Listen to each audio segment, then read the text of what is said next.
Rose TV 24. Enjoy by listening to the Holy Quran.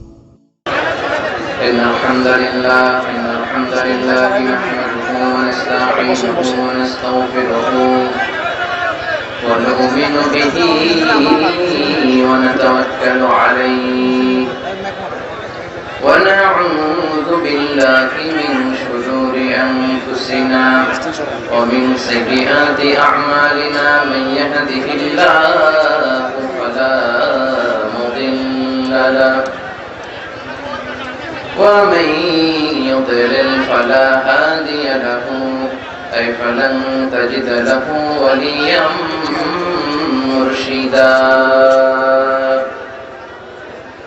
ونشهد أن لا إله إلا الله وحده لا شريك له والذي لا ضد له ولا ند له لا مثل له ولا مثيل له لا وزير له ولا كفيل له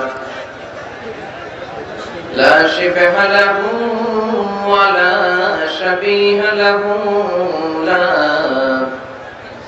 ولد له ولا والد له وهو الواحد الفرد الصمد لم يلد ولم يولد ولم يكن له كفوا أحد ونشهد أن سيدنا ونبينا وحبيبنا وبشيرنا ونذيرنا وطبيبنا وطبيب أرواحنا وحبيبنا وحبيب ربنا محمدا عبد الله ورسوله أرسله بالحق بشيرا ونذيرا وداعيا إلى الله بإذنه وسراجا منيرا أما بعد فقد قال الله تعالى في كلامه المجيد وفي فرقانه الحميد أعوذ بالله من الشيطان الرجيم بسم الله الرحمن الرحيم والتين والزيتون وطور سينين وهذا البلد الأمين إن الله وملائكته يصلون على النبي يا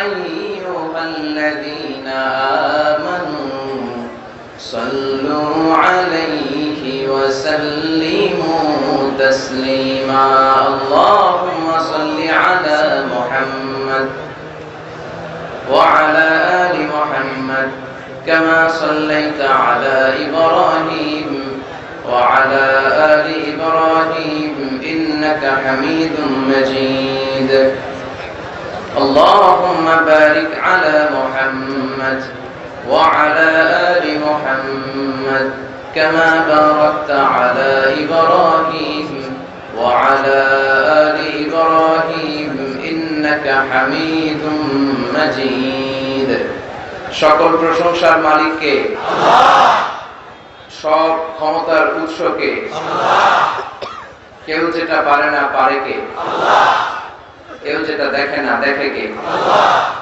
কেউ যেটা দেয় না দেয় কে আল্লাহ আমাদের গুনাহগুলোকে maaf করে দেয় কে আল্লাহ এমন এক আল্লাহ আমরা পেয়েছি আমরা খালি গুনাহ করি আল্লাহ খালি maaf করে আলহামদুলিল্লাহ পড়েন আলহামদুলিল্লাহ আমাদের কাজ হচ্ছে পাপ করা, অন্যায় করা, অপরাধ করা। শয়তানের কাজ হচ্ছে ওয়াসওয়াসা দেয়া, আর আল্লাহর কাজ হচ্ছে শুধু ক্ষমা করা।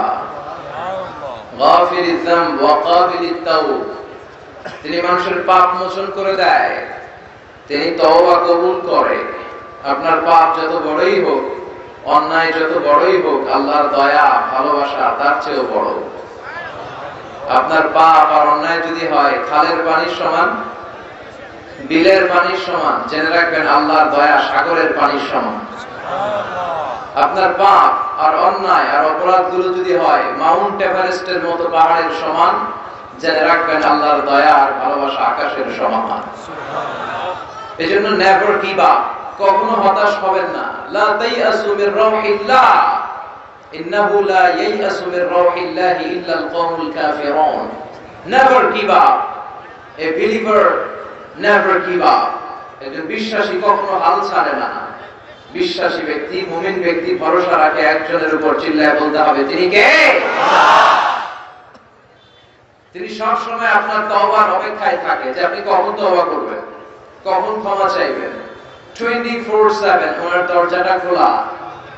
পৃথিবীতে রাত যত গভীর হয়, দোকানপাট, শপিং মল, সুপার শপ, এগুলোর দরজা ক্লোজ হতে থাকে, বন্ধ হতে থাকে।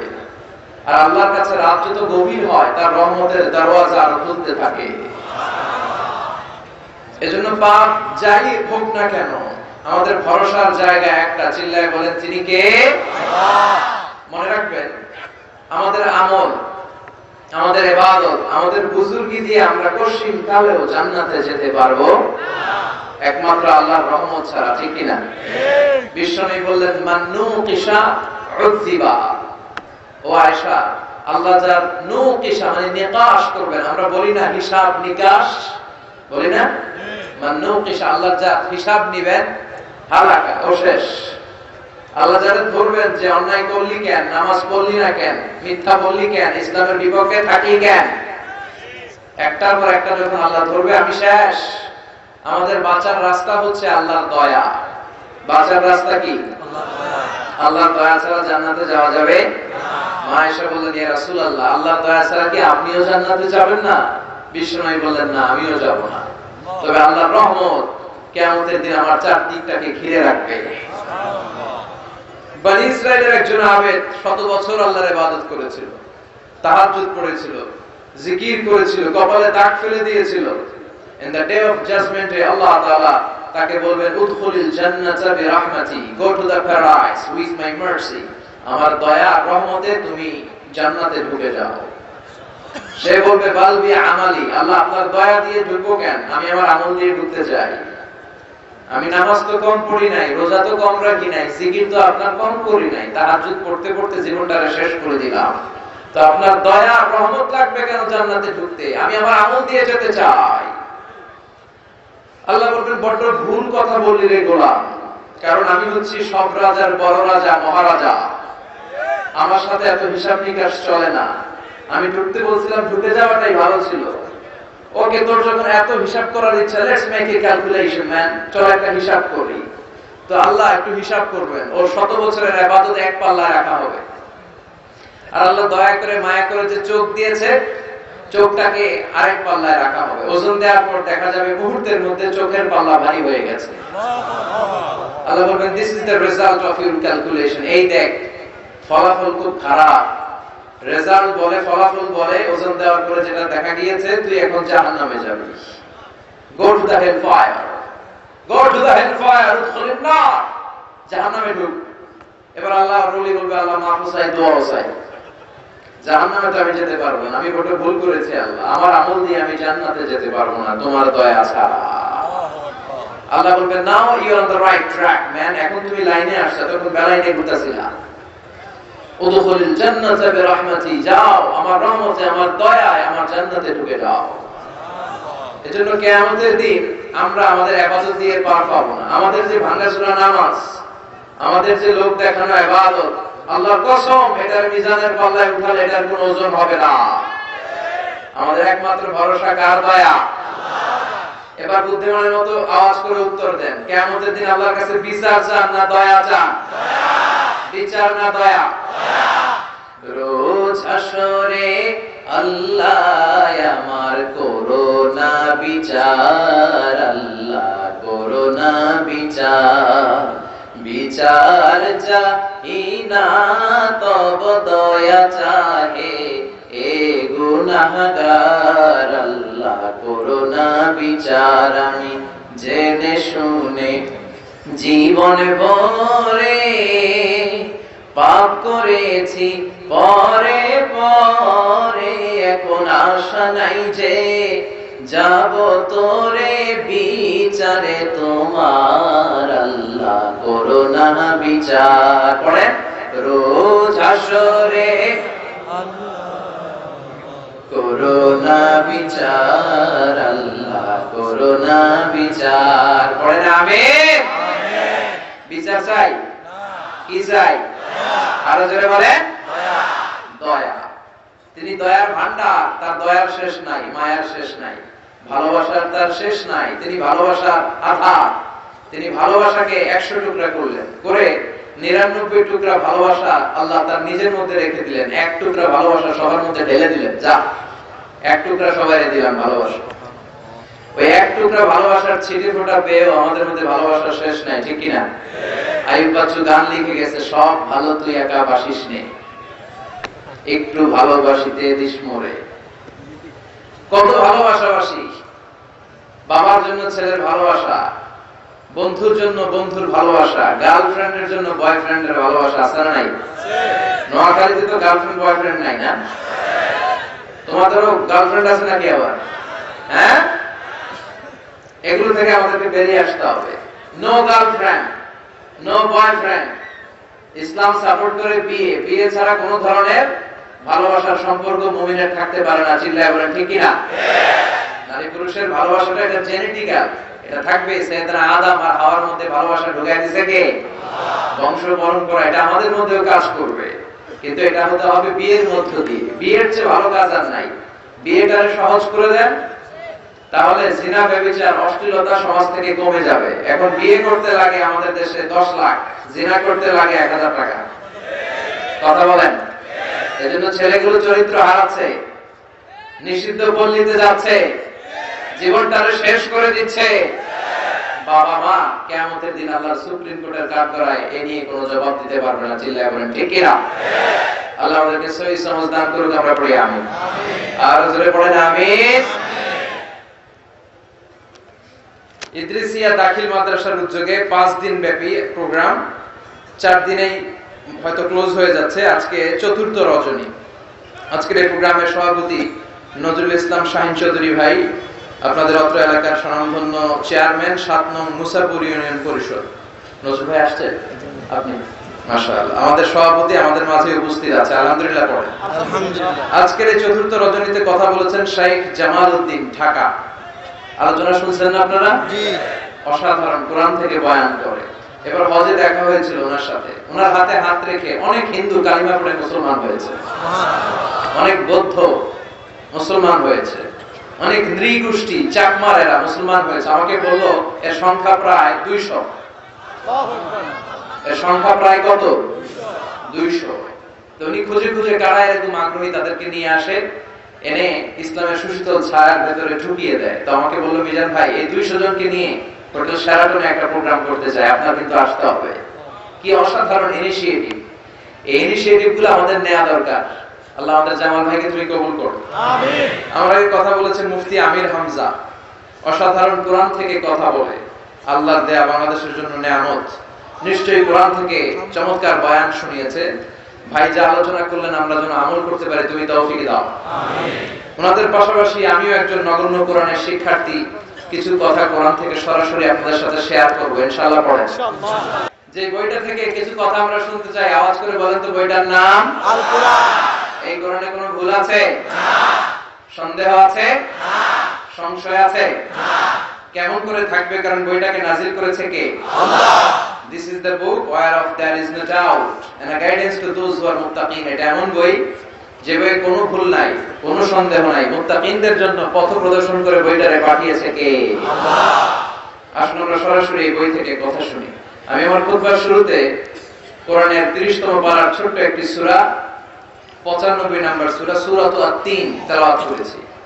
যে সূরাতুত তিনের ব্যাপারে আমরা কিছু কথা শুনবো, কি গাইডলাইন, কি ইনস্ট্রাকশন, কি ইরশাদাত, কি ওয়াজ নসিহত আল্লাহ এটার মধ্যে করলেন, আমরা সবাই শুনবো ইনশাআল্লাহ। পড়ে ইনশাআল্লাহ।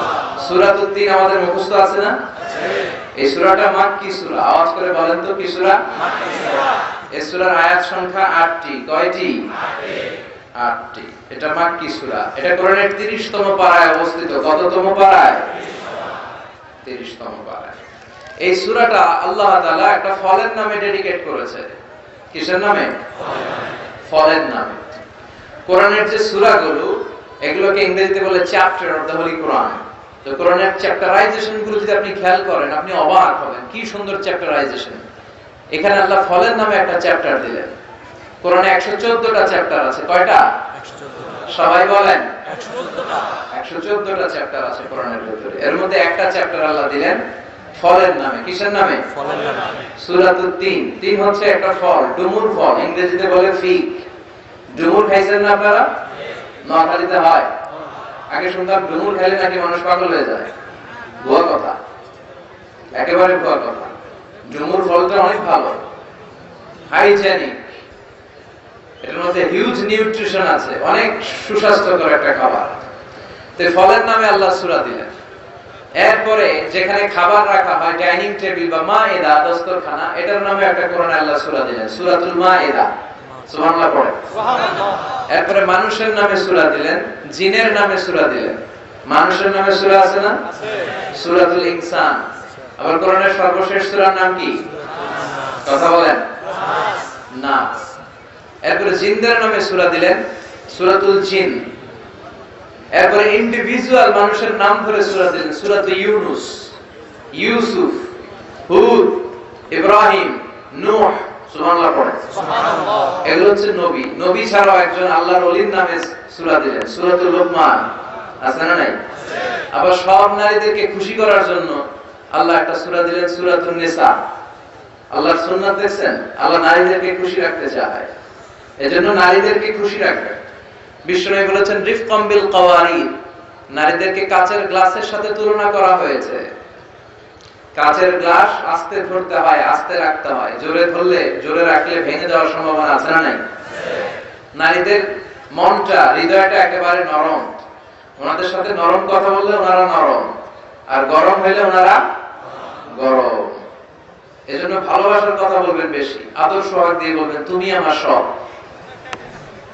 কি বলবেন? ওই যে পোলাপাইন কয়, ছোট ছোট বাচ্চারা কইতেছে তুমি আমার সব। তোমার কপালে তো এখনো কেউ জোরে নাই মিয়া, মুরব্বীরাই না বলবে। তো আদর করবেন, সোহাগ করবেন। নারীদেরকে বিশ্বনবী সোহাগ করতেন। প্রতিদিন সকালবেলা ঘর থেকে বের হওয়ার আগে বলবেন আই লাভ ইউ। কি বলবেন? পোলাপান তো একটা কইতেছে আই লাভ ইউ, মুরব্বীরা কয় না কমু না, অনেক কইছি। বলবেন, এগুলো বললে ভালোবাসা বেড়ে যায়। আদর সোহাগ দিয়ে বলবেন তুমি আমার সব, তুমি আমার ভালোবাসা, তুমি আমার জান, তুমি আমার প্রাণ, তুমি আমার ময়না পাখি, তুমি আমার কৈতরী। বলেন বলেন না? আর বিশ্বনবী তো মা আয়েশাকে আদর করে হুমায়রা ডাকতো। হুমায়রা মানে এমন মেয়ে যে মেয়ে রেগে গেলে গাল দুইটা আনার ফলের মতো লাল হয়ে যায়। এত ভালোবাসতো মা আয়েশাকে। রাত্রিবেলা মাঝে মাঝে দৌড়াদৌড়ি খেলতো। আপনারা খেলেননি বউ লেগে দৌড়াদৌড়ি? না যৌতুকের লেগে হেতিরে দৌড়া, আর হেতিও বাসাল্লাই দেয় দৌড়। এই দৌড়াদৌড়ি না, ভালোবাসার একটা দৌড়াদৌড়ি আছে না নাই? বিষ্ণু বলতেন আয়েশা তুমি কখন আমার উপর খুশি আর কখন তুমি রেগে থাকো, দুইটাই কিন্তু বুঝি। মা আয়েশা বললেন কেমনে বুঝেন ইয়া রাসূলুল্লাহ? বিষ্ণু বললেন আয়েশা যখন তুমি রেগে থাকো আমার উপর, তখন তুমি মুনাজাতের সময় দোয়ার সময় বলো হে ইব্রাহিম আলাইহিস সালামের আল্লাহ, হে নূহ আলাইহিস সালামের আল্লাহ, হে মুসা আলাইহিস সালামের আল্লাহ, আপনি মদিনার উপর রহমত নাযিল করেন, আপনি আমাদের ক্ষমা করে দেন। যখন রেগে থাকো তখন অন্য নবীদের নাম নাও, আর যখন তুমি আমার উপর খুশি থাকো তখন তুমি দোয়ার মধ্যে বলো হে মুহাম্মদ সাল্লাল্লাহু আলাইহি ওয়াসাল্লামের আল্লাহ, আপনি আমাদেরকে মাফ করে দেন। সুবহানাল্লাহ পড়ো। সুবহানাল্লাহ। কি ভালোবাসা ছিল দুজনের মধ্যে। একই বালতি থেকে পানি নিয়ে দুজনে গোসল করতেন।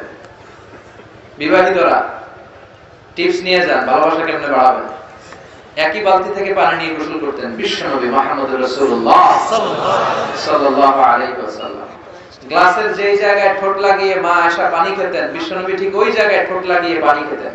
সুবহানাল্লাহ। মা আয়েশা গোশতের হাড্ডি খেয়ে রেখে দিলে মা আয়েশার খাওয়া হাড্ডিটা বিশ্বনবী হাতে নিয়ে চষতে শুরু করে দিতেন। সুবহানাল্লাহ। মা আয়েশা বলতেন, আমার মর্যাদা অন্যান্য সব নারীদের চেয়ে বেশি, কারণ আমার কারণে তোমরা তায়াম্মুমের বিধান পেয়েছো। আমি যখন বিশ্বনবীর সাথে একই কম্বলের নিচে থাকতাম, তখন আকাশ থেকে কোরআনের আয়াত নাযিল করত কে? আল্লাহ। আমার কোলে মাথা রেখে ইন্তেকাল করেছে আখিরি জামানার পয়গম্বর। আমার ঘরেই বিশ্বনবীর কবর। সুবহানাল্লাহ পড়ে। সুবহানাল্লাহ।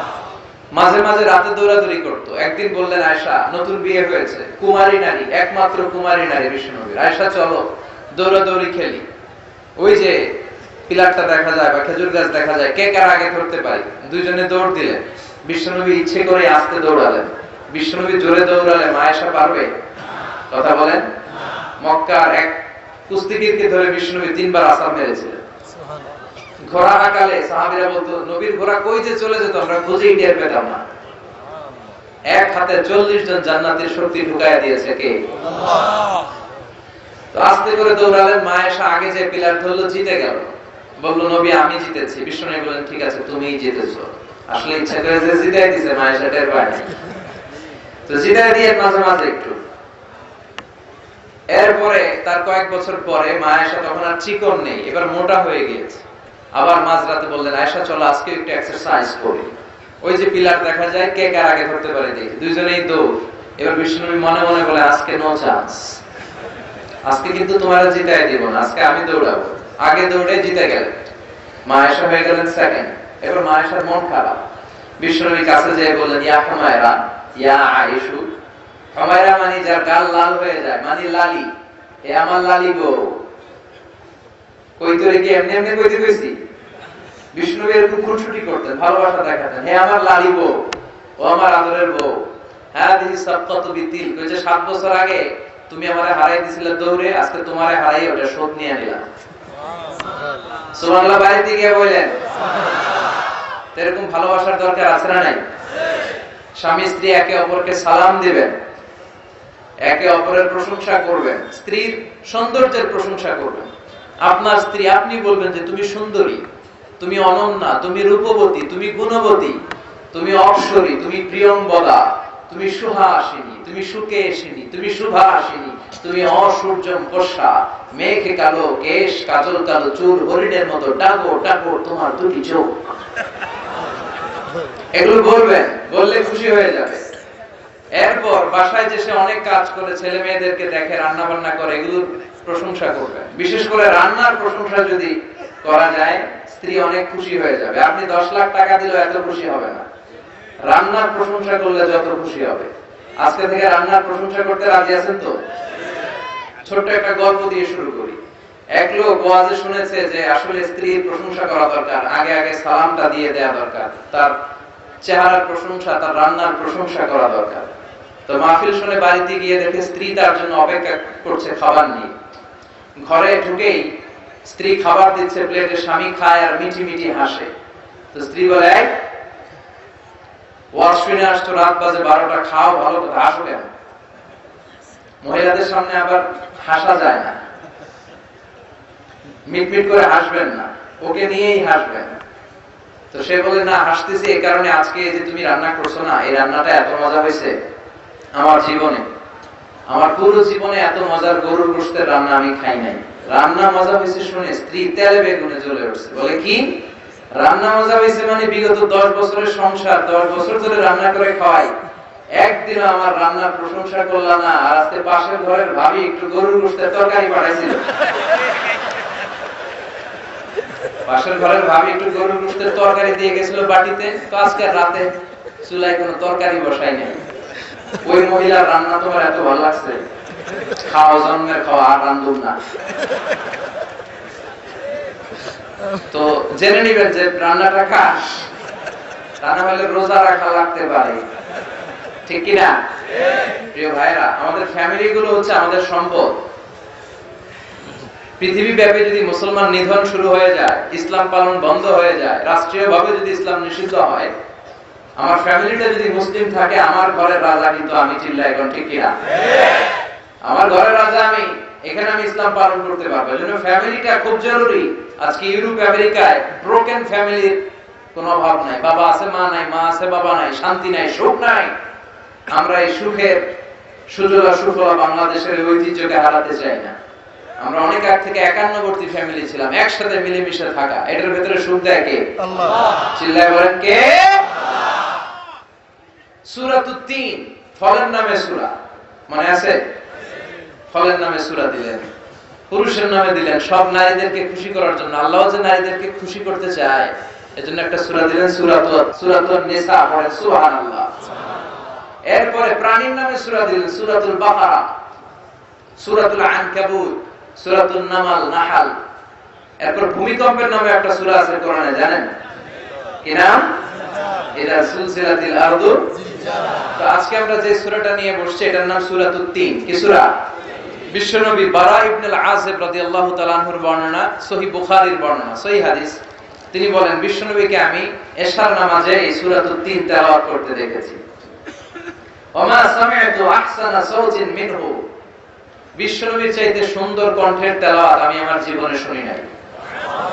অনেকে বলে সাইয়েদনা দাউদ আলাইহিস সালামের কণ্ঠ বড় চমৎকার ছিল, এটা ঠিক, কিন্তু বিশ্বনবীর চাইতেও কি চমৎকার? কথা বলেন। বিশ্বনবীর কণ্ঠের কোনো তুলনা হয়? কোনো তুলনা চলবে? সুরের ঝংকার দিয়েছিলেন আল্লাহ তাআলা বিশ্বনবীর গলায়। এজন্য মক্কার কাফির মুশরিকরাও পাগল হয়ে বিশ্বনবীর তেলাওয়াত শুনতে চাইতো, পাগল হয়ে লুকিয়ে লুকিয়ে তেলাওয়াত শুনতো। আবু জাহাল, মক্কার প্রেসিডেন্ট, সে ঘোষণা দিয়েছে, খবরদার মক্কার কেউ যেন মুহাম্মদের কণ্ঠের তেলাওয়াত শুনতে না যায়। এবং আসন্ন হজে যত হাজিরা মক্কার বাইরে থেকে আসবে, মক্কায় ঢোকার যতগুলো গেট আছে, প্রতিটা গেটে আমার দলের কর্মীরা দাঁড়িয়ে থাকবি আর বলবি, এই মক্কায় নতুন এক পাগলের আমদানি হয়েছে, চিল্লায় পড়েন নাউযুবিল্লাহ। এই পাগলের কাছে হাজী সাহেবরা তোমরা যেও না, জমজমের পানি খাইবা, খেজুর নিবা, মুসল্লা কিনবা, হজ করে ফিরে যাবে, কিন্তু মুহাম্মদের কাছে যেও না। তার কাছে যারাই যায় তারাও পাগল হয়ে যায়, যারাই যায় তারাও পাগল হয়ে যায়। এখন হাজী সাহেব যারা আসছে, তারা আসলে বিশ্বনবীকে চিনতো না। চিনতো? এক এক হাজী এক এক দেশের মানুষ, কিন্তু যখনই মক্কা দিয়ে ঢুকে সবাই কয় মুহাম্মদের কাছে যায় না, মুহাম্মদের কাছে যায় না। এই মুহাম্মদ নামটাই তারা জানতো না, কিন্তু এই কর্মীদের কাছ থেকে তারা শুনলো যে মুহাম্মদ নামে এক লোক আছে, তার কাছে যেতে নিষেধ করা হচ্ছে। আর মানুষের স্বভাব হচ্ছে, যেটাই মানুষ নিষেধ করে ওটা মানুষ বেশি করে। তো সব হাজী সাহেবরা মনে মনে ভাবে, আর যাই করি আর না করি মুহাম্মদের দেখা যাওয়া লাগবে। সুবহানাল্লাহ কইবেন না? তার মানে আমাদের বিরুদ্ধে অপপ্রচার করলে এটা আমাদের পক্ষে প্রচার হয়ে যায়। বিশ্বনবীর বিরুদ্ধে অপপ্রচার করতে তারা চেয়েছিল। কেউ মুহাম্মদের চিনে না, কেউ চিনে না। আল্লাহ বললেন, কেউ চিনে না, এখন কেউ চিনা বাকি থাকবে না। সবাই চিনে গিয়েছে। সবাই এসে বিশ্বনবীর কণ্ঠে তেলাওয়াত শুনে পাগল হয়ে যায়। আবু জাহেল নিজেও বিশ্বনবীর বড় ফ্যান ছিল, তেলাওয়াতের ফ্যান। কিসের ফ্যান? তেলাওয়াত না শুনলে, কারণ আবু জাহেল নিজেও মারাত্মক ভালো আরবি জানতো, আরব তো সব অর্থগুলো বুঝে। এত সুন্দর আবৃত্তি, তেলাওয়াতের বাংলা হচ্ছে আবৃত্তি, কোরআনের আবৃত্তি তেলাওয়াত এত সুন্দর বিশ্বনবীর, আবু জাহেল পাগল হয়ে যেত। কিন্তু দিনের বেলায় তার সংসদে, মক্কার সংসদ ভবনে ঘোষণা দিত, খবরদার কেউ কিন্তু মুহাম্মদের কণ্ঠে তেলাওয়াত শুনতে যাবে না। কিন্তু রাতের বেলা চোরের মতো লুকিয়ে লুকিয়ে নিজেই যায়। শুধু সেই যায় না, তার যে প্রেসিডিয়াম সদস্যরা আছে, ক্যাবিনেট মিনিস্ট্রিতে মেম্বার যারা আছে, সবাই যায়। উতবা, শাইবা, ওয়ালিদ ইবনে মুগীরা, আবু সুফিয়ান, সবাই লুকিয়ে লুকিয়ে বিশ্বনবীর বাড়ির চিপায় যে কোরআন তেলাওয়াত শুনে। সুবহানাল্লাহ। তো সবাই যখন লুকিয়ে শুনে, বিশ্বনবী যখন তেলাওয়াত শেষ করে সবাই যখন বাড়িতে ফিরে যেতে যায়, ফিরে যাওয়ার রাস্তা থাকে একটা, সবার সাথে সবার রাতে দেখা হয়ে যায়। চোরে চোরে খালাতো ভাই, সব খালাতো ভাইরা একসাথে। আবু জাহেলকে, কিরে তোদের কেন নিষেধ করছি, আসলি কেন? সবাইকে তুমি আসছো কেন? একজন আরেকজনের খালি দোষারোপ। আবু জাহেল বলে, ঠিক আছে, কাল থেকে কেউ আসবে না। কাল থেকে কেউ যদি মুহাম্মদের কণ্ঠের তেলাওয়াত শুনতে আসে, তার মাথার চুল কামিয়ে, মাথায় আলকাতরা মেখে মক্কার বাজারে বাজারে ঘোরানো হবে। সকালবেলা বিশাল এক খাতা নিয়ে আবু জাহেল বলে, সবাই সিগনেচার দে আর কসম কর যে আল্লাহর কসম কেউ আমরা তেলাওয়াত শুনতে যাব না। যদি যাই, মাথার চুল কামিয়ে আলকাতরা মাখিয়ে মক্কায় ঘোরানো হবে। সিগনেচার দে, ওয়াদা দে। সবাইকে আবু জাহেল, তুই নেতা, তুই আগে দে। আবু জাহেল কি আর করবে, সিগনেচার, সবাই সিগনেচার, আজকে রাতে কেউ যাবে না। দিন গড়িয়ে রাত আসলো, আবু জাহেল টসিং এন্ড টার্নিং, বিছানায় এপাশ ওপাশ করে আর মনে মনে কয় আজকে যেই সিগনেচার লইছি কেউ যাবে না। আহারে, সময় তো হয়ে আসলো, এখনই তো শুরু হবে। সিরিয়াল যারা দেখে, সিরিয়ালের আগ দিয়ে সিরিয়ালের পেইন উঠে একটা, যে আমার সিরিয়াল এখনই শুরু হবে, শেষ হয় না কেন, অ্যাডভার্টাইজমেন্ট আছে না নাই? তাইলে মোহাম্মদ তো এখনই তেলাওয়াত করবে। আহা, শুরু হয়ে গেল, মামা একটু যাই, কেউ যাবে না, কেউ যাবে না, আমি নিশ্চিত, আমি যাই। এই ভেবে আবু জাহেল গেছে। উতবা, সাইবা, ওয়ালিদ ইবনে মুগিরা সবার একই চিন্তা। আজকে আবু জাহেল এই ভাষণ দিছে, কারো বুকের পাটা নাই, যাবে, আমি যাই। আজকেও সবগুলো খালাতো ভাই যে হাজির। বিশ্বনবী তেলাওয়াত করলেন, তেলাওয়াত শেষ, সবগুলা দিছে দৌড়। ফিরে যাওয়ার রাস্তা ছিল কয়টা? আজকেও দেখা। হায় হায়, সর্বনাশ। সবাই কই কি রে? আবু জাহেল কই কি রে? কোথেকে আসলি? সবাই কই তুমি কোথেকে আসছিস? কই মুহাম্মদের বাড়ির ছিল একটা কাম ছিল আমার। তোদের কি কাজ? কই আমাদেরও কাজ ছিল। আহা, না জানি আমার নবীর গলা কত সুন্দর ছিল, না জানি আমার বিশ্বনবীর কণ্ঠের ভিতরে কি পরিমাণে জাদু মাখা সুর ছিল। কাফির, বিরোধী দলের লোক, এরপরও কণ্ঠের তেলাওয়াত শোনার জন্য পাগল হয়েছে। এজন্য বারা ইবনে আযিব বলেন, কান রাসূলুল্লাহ সাল্লাল্লাহু আলাইহি ওয়াসাল্লাম ইয়াকরাউ সূরাতাত তিন ফি সালাতিল ইশা। ইশার নামাজে প্রতি রাতে বিশ্বনবী সূরাতুত তিন তেলাওয়াত করতেন। ফামা সামি'তু আহসানা তিলাওয়াতুন মিন তিলাওয়াতি রাসূলিল্লাহ। আমি বিশ্বনবীর তেলাওয়াত নিজ কানে শুনেছি, নিজে হৃদয়ঙ্গম করেছি। আমার জীবনে বিশ্বনবীর কণ্ঠের চাইতে চমৎকার কণ্ঠ আমার জীবনে আমি শুনি নাই। সুবহানাল্লাহ। সূরাতুত তিন কোন নামাজে পড়বেন? চিল্লায় বলে ঈশা নামাজ। এই সূরাটা আল্লাহ কসম দিয়ে শুরু করেছে। আল্লাহ চাইলে যে কোনো জিনিস দিয়ে কসম কাটতে পারে, আমরা কি পারি? আমরা কসম কাটতে চাইলে একজনের নামে কাটতে হবে, চিৎকার করে বলতে হবে তিনি কে? আল্লাহ। কিন্তু আমাদের সমাজে অনেকে বলে কোরআনের কসম আছে নাই, হাদিসের কসম, কাবা ঘরের কসম, মায়ের বুকের দুধের কসম, বিদ্যার গিরা আছে না নাই? আর কিসের কিসের গিরা কাটে নোয়াখালীতে? মাথার গিরা, মোরা কাঠের গিরা, আর ছেলের গিরা, চোখের গিরা, দয়াল বাবার গিরা। দয়াল বাবা রে দয়া করো আমারে। দয়াল বাবা নিয়ে আপনাদের দয়া করবো, দয়া করবো কে?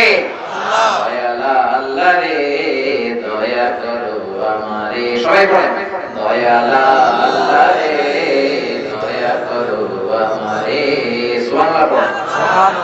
তো এই যে কিরাগুলা কাটে, এগুলো কাটবেন আমার প্রাণের নোয়াখালীর ভাইয়েরা। আল্লাহর নামের কিরা ছাড়া কারো নামে কিরা কাটা যায় না। কিন্তু আল্লাহ চাইলে সবার নামে কিরা কাটতে পারে, সবকিছুর নামে কিরা কাটতে পারে, ঠিক না? সে আল্লাহ এখানে তিন ফলের কিরা কাটলেন, তিন ফলের কসম কাটলেন, শপথ করলেন। আর কসম কাটার জন্য আরবিতে ওয়াও শব্দটা ব্যবহার করা লাগে। ওয়াও কি? ওয়াও। আমরা আশ্চর্যজনক জিনিস দেখলে আমরা বলি না ওয়াও, ওই ওয়াও না। এখন মানুষ অবাক করা কিছু দেখলে কি বলে? বাবা ওয়াও না, ওয়াও না, ওই ওয়াও না, এটা হচ্ছে আরবি অক্ষরের ওয়াও। সুবহানাল্লাহ পড়েন। সুবহানাল্লাহ। কোরআনে যত জায়গায় আল্লাহ কসম কেটেছেন তত জায়গায় এই ওয়াও আল কসমিয়া, কসমের ওয়াও আছে না নাই? আল্লাহ কোরআনে সময়ের কসম কেটেছেন, যুগের শপথ কেটেছেন। আল্লাহ বলেছেন ওয়াল আসর, দেখছেন আসরের আগে ওয়াও আছে না নাই? আল্লাহ পাহাড়ের কসম কেটেছেন, আল্লাহ বলেছেন ওয়াতুর। আল্লাহ সূর্যের কসম কেটেছেন, আল্লাহ বলেছেন ওয়াশ-শামসি ওয়া দুহাহা। আল্লাহ চন্দ্রের কসম কেটেছেন, বলেছেন ওয়াল কমারি ইযা তালাহা। আল্লাহ ফজরের নামাজের কসম কেটেছেন, বলেছেন ওয়াল ফজর।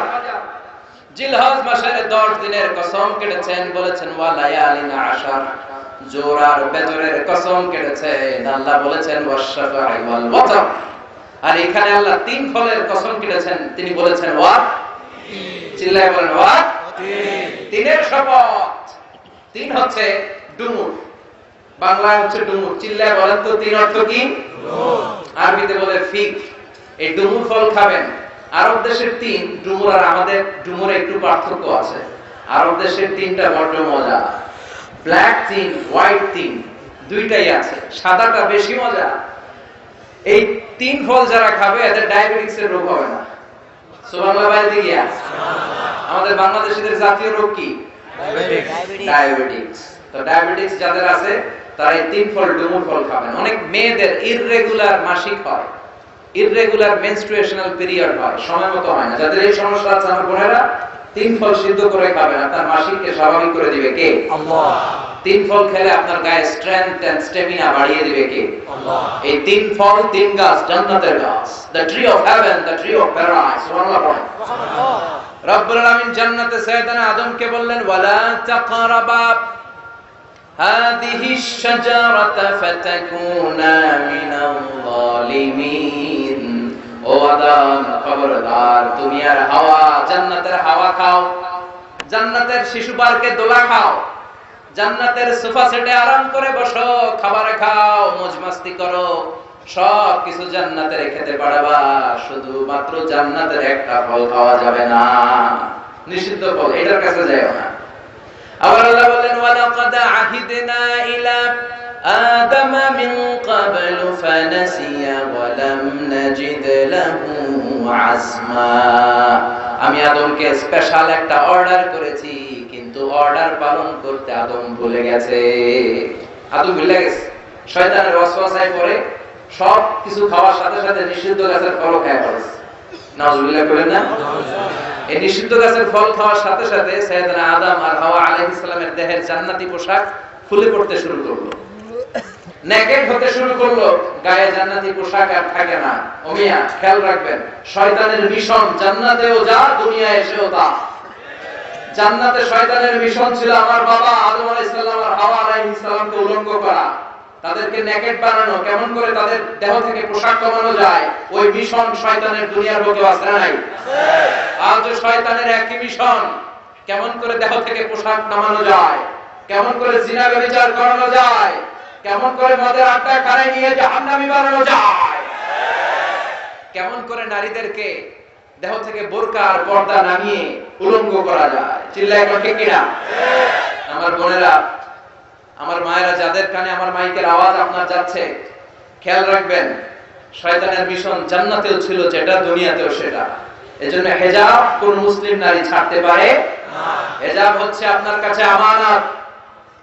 আমার বোনেরা, হিজাব হচ্ছে আপনার অধিকার, হিজাব আপনার অহংকার, হিজাব হচ্ছে আল্লাহর দেয়া আপনার জন্য আভিজাত্যের প্রতীক। হিজাব আপনার আভিজাত্যের প্রতীক, এটা আপনার অধিকার, এটা আপনার অহংকার। নারীবাদী যারা ভাষণ দেয় ওদের কথায় কান দিবেন না। নারীবাদীরা যারা বক্তব্য দেয় ওদের ঘরের কাজের মেয়েরাই সবচেয়ে বেশি নির্যাতিত হয়। লোহাকে গরম করে ওরা ছোট্ট ছোট্ট মেয়েদের পিঠ জ্বালিয়ে দেয় আর নারীদেরকে অধিকারের কথা শোনায়। ওদের কাছ থেকে আমাদের অধিকারের কথা শোনা লাগবে না। চিল্লায় বলেন ঠিক কিনা? ওদের হাতেই নারীরা বেশি নির্যাতিত। ওরা নারীদেরকে একা পেলে ধর্ষণ করে সেঞ্চুরি করতে চায়, নারীর সম্মান নিয়ে, ইজ্জত নিয়ে লুটুপুটি খেলতে চায়। এজন্য এদের সাথে ইসলামের কোনো সম্পর্ক নাই। নারীদেরকে তো সম্মান দিয়েছে ইসলাম। আর দুনিয়া কুল্লুহা মাতা ওয়া খায়রু মাতা'id দুনিয়া আল মারআতুস সালিহা। এই দুনিয়ায় যা দেখা যায় সব সম্পদ, বিষ্ণু বলেন সবচেয়ে দামি সম্পদ হলো সতী সাধবী নারী। নারীদের পেট হলো খনি। এই নারীকে কোরআন শিখান, হিজাব পড়ান, এই খনি থেকে বড় বড় আল্লামা বের হবে, এই খনি থেকে মুফাসসিরে কোরআন বের হবে, হাফেজে কোরআন বের হবে, দেশপ্রেমিক নেতা বের হবে। আর যদি হিজাব না পড়ান, জি বাংলা স্টার জলসা দেখতে দেন, এই পেটগুলো থেকে বড় বড় জানোয়ার বের হবে, ডাকাত বের হবে, টেন্ডারবাজ, চাঁদাবাজ বের হবে, যারা অন্ধকারে সুন্দরী নারী পেলে ধর্ষণ করতে দেরি করে না। চিল্লায় বলো ঠিক কিনা? এই জন্য নারীদেরকে সম্মান দিয়েছে ইসলাম। সাইয়েদনা আদম আলাইহিস সালাম আর হাওয়া আলাইহিস সালামকে শয়তান জান্নাতে নেকেড করতে চেয়েছে। ওই শয়তানের মিশন দুনিয়াতে আজ আছে না নাই? এজন্য আল্লাহ বললেন ওয়াত-তিনি ওয়াজ-যাইতুনি ওয়া তুরি সিনিনা ওয়া হাযাল বালাদিল আমিন। এখন যে মাইকের সাউন্ডটা আছে তেলাওয়াত করার সময় পুরো সময় এভাবে রাখো। মাইক পেন কোথায়? কোথায় তুমি কই? তেলাওয়াতের সময় যে আওয়াজ করতেছো এভাবেই কন্টিনিউ করো। তো সূরা 3 এর কসম কাটলো কে? ডুমুর ফলের কসম কেটেছেন। এরপর আল্লাহ বলেছেন ওয়াজ জাইতুন, জাইতুনের কসম। জাইতুন মানে অলিভ অয়েল, জাইতুন মানে কি? Olive oil. জলপাই, বাংলায় বলে জলপাই। বাংলায় কি বলে? জলপাই। জলপাই খাইছেন আপনারা? জি। বাংলাদেশের জলপাই আর আরব দেশের জলপাইয়ের মধ্যে একটু পার্থক্য আছে। এই জাইতুন, অলিভ অয়েল বা জলপাই, এটা হিল ট্রাক্টস, পাহাড়ি এরিয়াতে জন্মায়। বিষ্ণু বলেছেন কুলু যাইত ওয়াদাহিনু, জাইতুনের তেল খাও, তেল দাও, তেল মালিশ করো। জাইতুনের তেলে আল্লাহ বরকত ঢুকায় দিয়েছে। আপনার দেহের যে ব্যাড কোলেস্টেরল লেভেল আছে এটাকে নামিয়ে ফেলবে। সুবহানাল্লাহ পড়েন। জাইতুনের তেল দাড়িতে মাখবেন, চুলে মাখবেন, দাড়ি চুল সহজে পাকবে না। যৌবনকে আমরা ধরে রাখতে চাই না, তাহলে জাইতুনের তেল খাবেন। এটাকে সালাদের মধ্যে ইউজ করা যায়, সালাদে ড্রেসিং করার জন্য ইউজ করা যায়। তিন ধরনের জাইতুন আছে। একটা হচ্ছে extra virgin, less than 1% acid দিয়ে এটাকে পিউরিফাই করে। নোয়াখালীতে কোনো সুপার শপ আছে কিনা? কেনাকাটা নোয়াখালী সুপার মার্কেট। আচ্ছা, আর কি আছে? কেনাকাটা। এই কেনাকাটা বা স্বপ্ন বা আগরা, এগুলোর ভেতরে আপনারা এই জাইতুনের তেল পাবেন। এটা খাবেন, এটা বাচ্চাদের গায়ে মালিশ করবেন। চামড়ার মধ্যে মালিশ করলে, ম্যাসেজ করলে চামড়ার ত্বকের মধ্যে ভাঁজ পড়বে না। আপনার যৌবন আপনি ধরে রাখতে পারবেন। আলহামদুলিল্লাহ পড়েন। আবার বিশ্বনবী বলতেন এই জাইতুন গাছটা এত বরকতের গাছ, জাইতুন ফল খাওয়া যায়, জাইতুনের তেল মালিশ করা যায়, আবার জাইতুনের ডাল ভেঙে মেসওয়াক করা যায়। নি'মাস সিওয়াকি জাইতুন ফাইন্নাহু সিওয়াকি ওয়া সিওয়াকুল আমবিয়া মিন ক্বাবলি। জাইতুনের ডালের মেসওয়াক কতই না ভালো মেসওয়াক, কারণ এটা দিয়ে আমিও মেসওয়াক করি।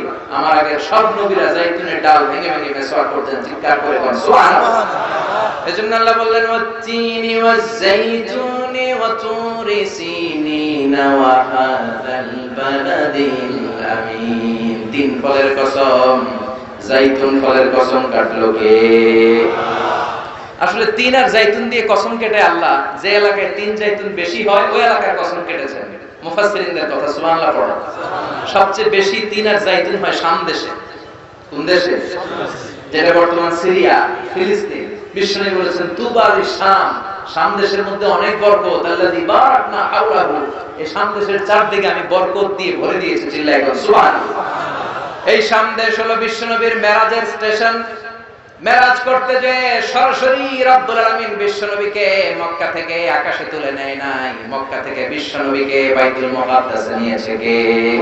সুবহানাল্লাযী أسرى بعبده ليلا من المسجد الحرام إلى المسجد الأقصى الذي باركنا حوله لنريه من آياتنا. سبحان الله. Masjidul Haram থেকে Masjidul Aqsa. এই Masjidul Aqsa one of the three important mosques in Islam. Masjidul Haram-এ এক রাকাত সালাত করলে 1 লক্ষ রাকাতের সওয়াব। মসজিদে নববীতে এক রাকাতে 1000 রাকাতের সওয়াব। আর এই মসজিদুল আকসাতে এক রাকাত নামাজ পড়লে 500 রাকাতের সওয়াব। আমরা হজ উমরায় মসজিদুল হারাম আর মসজিদে নববীতে পড়তে পারি, কিন্তু মসজিদুল আকসায় পড়তে পারি না। কারণ ইহুদিরা গোটা বিশ্বের সবচেয়ে টেরা জাতি, অভিশপ্ত জাতি। এই ইহুদিরা আমাদের মসজিদুল আকসার চারদিকে ব্যারিকেড দিয়ে রেখেছে। এই ইহুদিদের সাথে মুসলমানদের কোনো সম্পর্ক নেই। এজন্য প্রতিদিন নামাজে আমরা বলি গায়রিল মাগদুবি আলাইহিম, আল্লাহ যাদের উপর আপনার রাগ, আপনার ক্রোধ, তাদের সাথে আমাদের কোনো সম্পর্ক নাই। তারা নিজেদের 70,000 নবীকে জবাই করেছে। তারা আমার নবীকে বিষ মাখানো খাবার দিয়ে হত্যার ষড়যন্ত্র করেছে এবং আমার নবীর লাশ চুরি করার জন্য ষড়যন্ত্র করেছে। ইন্তেকালের পরে বিশ্ব নবীর শান্তি দেয় নাই। গোটা বিশ্বে এইচআইভি ভাইরাসের ছড়াছড়ি ঘটিয়েছে ইহুদি অভিশপ্ত লানতের জাতিরা। গোটা বিশ্বে বিমান ছিনতাই কাকে বলে কেউ জানতো না। প্রথম বিমান ছিনতাই করেছে ইহুদিরা। গ্রেনেড হামলা, ককটেল হামলা, বোমা হামলা সমাবেশে কেমন করে মারে, এটা সর্বপ্রথম পৃথিবীবাসীকে চিনিয়েছে ইহুদিরা। ইহুদিরা গোটা বিশ্বব্যাপী সুদের কারবার শুরু করেছে। এজন্য ইহুদিদের সাথে আমাদের কোনো সম্পর্ক। এই মসজিদুল আকসা আমাদের দ্বিতীয় কিবলা। মক্কা থেকে মদিনায় হিজরতে যে বিশ্বনবী মসজিদুল আকসার দিকে হয়ে 16 মাস কিংবা 17 মাস নামাজ পড়েছে। আরদুল মাহশার ওয়াল মানশার, কিয়ামতের ময়দানটা সহিহ হাদিসে এসেছে এই ফিলিস্তিনের এই শাম দেশে সিরিয়ার উপরে হবে। চিল্লায় বলুন সুবহানাল্লাহ। সিরিয়া ফিলিস্তিনের উপরে কিয়ামত হবে, কিয়ামতের ময়দান প্রতিষ্ঠিত হবে। সাইয়েদনা ঈসা আলাইহিস সালাম এই সিরিয়াতে নামবেন। সিরিয়া উমাইয়াদের একটা জামে মসজিদ আছে, সাদা মিনার, এখনো মসজিদটা আছে, সুবহানাল্লাহ পড়েন।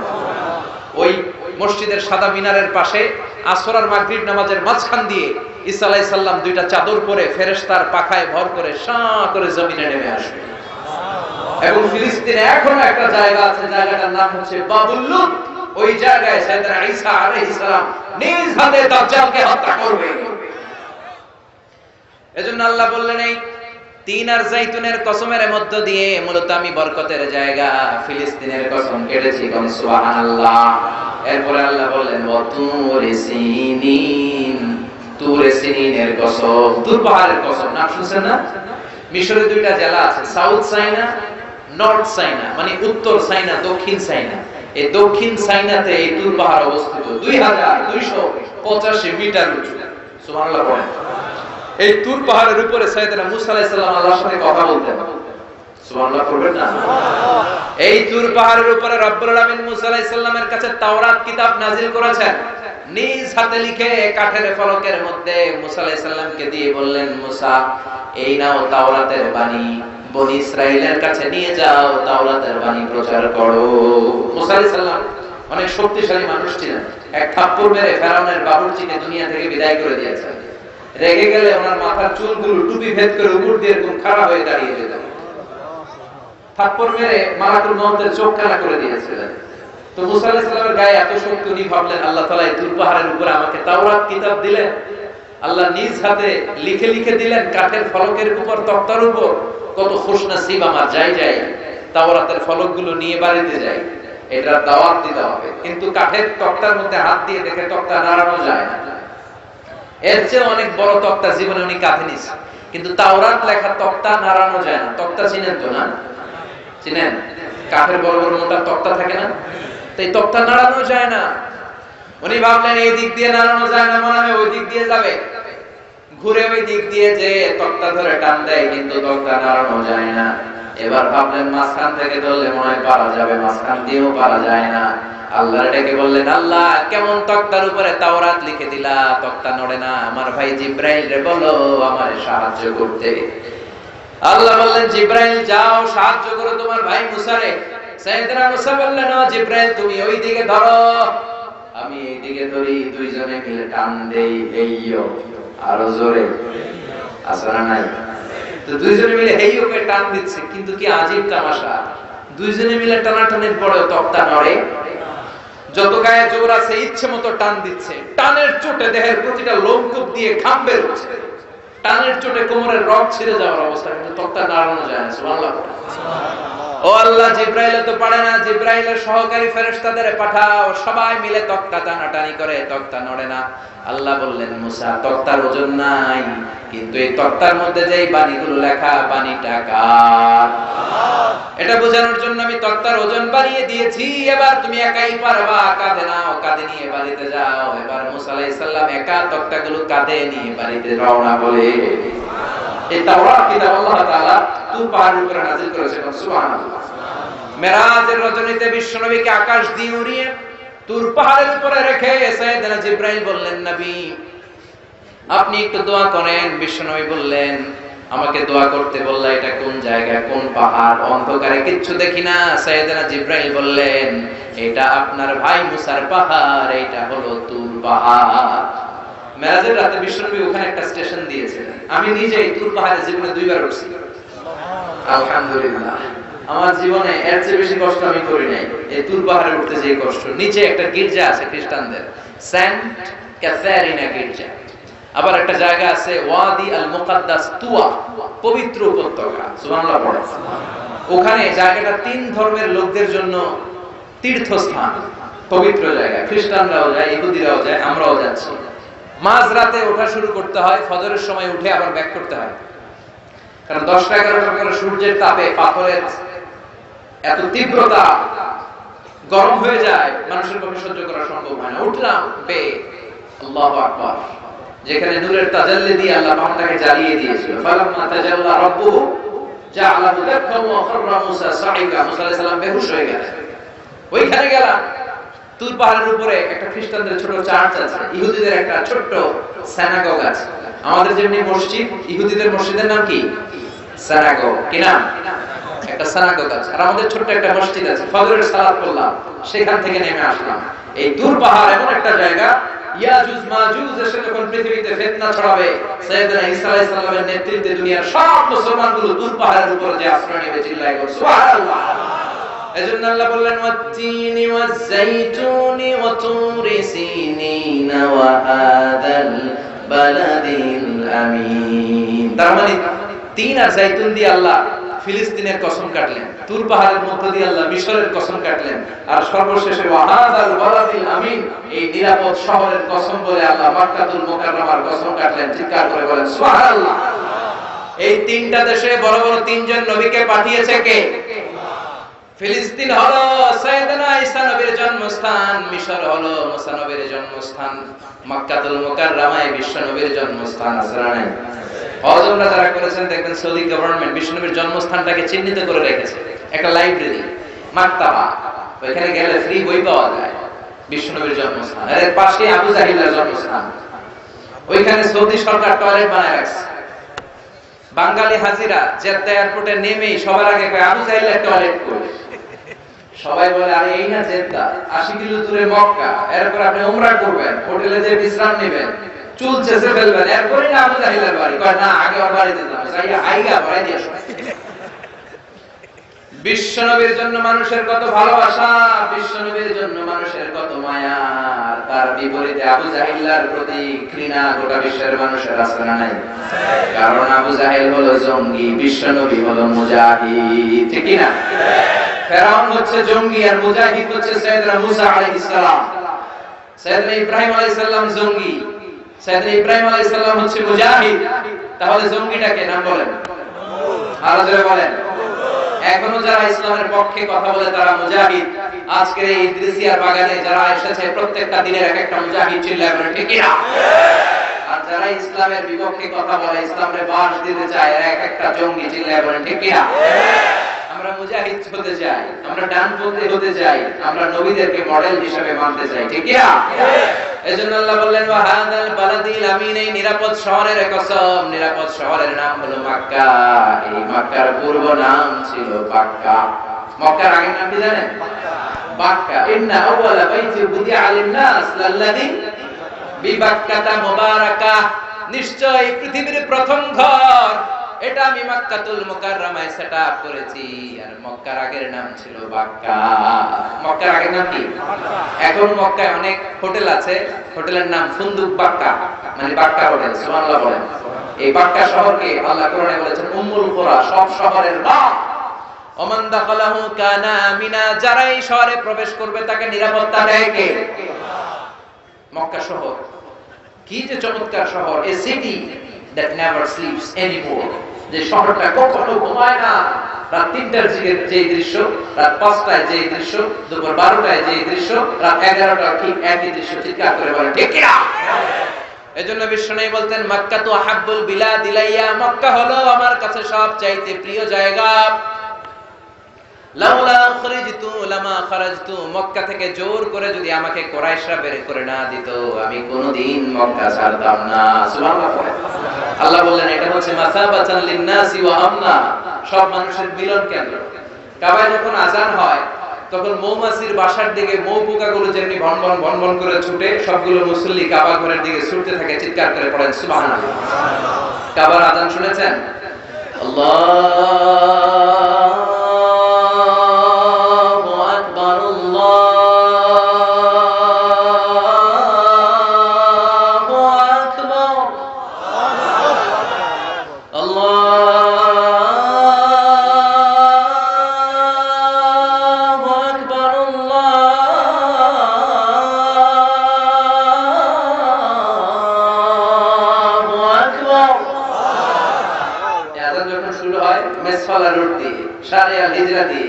গাজা দিয়ে, জারওয়াল দিয়ে, আজিয়াত দিয়ে সবগুলো মানুষ মৌপুকার মতো কাবার দিকে যেতে শুরু করে। চিৎকার করে পড়েন সুবহানাল্লাহ। শায়েখ আব্দুর রহমান আস-সুদাইস বলে ইস্তাকিমু ওয়া'তাদিলু, আকিমুস শুফুফাকুম ওয়া'তাদিলু। আল্লাহু আকবার। আল্লাহু আকবার বললেই লক্ষ লক্ষ মুসল্লিরা কাবার চারদিকে সেনাপতির কমান্ড আসার সাথে সাথে যেমনি মুহূর্তের মধ্যে গোল হয়ে দাঁড়িয়ে যায়, সবগুলো মুসল্লি লক্ষ লক্ষ মুসল্লি 5 সেকেন্ডের ব্যবধানে সব গোল হয়ে দাঁড়িয়ে যায়। চিল্লায় কোন সুবহানাল্লাহ। এজন্য আল্লাহ বললেন এটা হলো বরকতের জায়গা, নিরাপত্তার জায়গা। প্রতিদিন কাবা ঘরকে কেন্দ্র করে রব্বুল আলামিন 120টা রহমত নাযিল করে থাকে। কয়টা? জোরে কোন? 60 আলি তাওয়াইফিন, 60টা রহমত যারা তাওয়াফ করে। 7 টার্নস মেক আ তাওয়াফ। কাবার একটা কর্নারে একটা স্টোন আছে, ব্ল্যাক স্টোন, হাজারুল আসওয়াদ। এটাতে কিস করলে জীবনের সব গুনাহ এই স্টোনে পাথরটা টেনে নিয়ে যায়।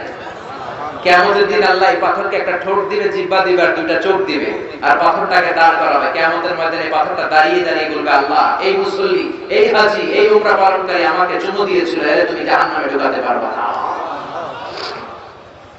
120টা রহমতের মধ্যে থেকে 60 আলিল তাইফিন, 60টা রহমত তাওয়াফকারীদের জন্য।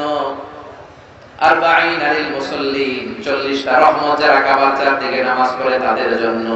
ওয়াল 20 আলিন নাযিরিনা ইলাল কাবা, বাকি 20টা রহমত যারা তাওয়াফ করে না, নামাজও পড়ে না, শুধু কাবার দিকে নজর করে তাকিয়ে থাকে। কাবার দিকে নজর করে তাকালেই সওয়াব। যেতে মনে চায় না? কাবার দেখতে মনে চায়? কার কার হাত তুলে আল্লাহ দেখা।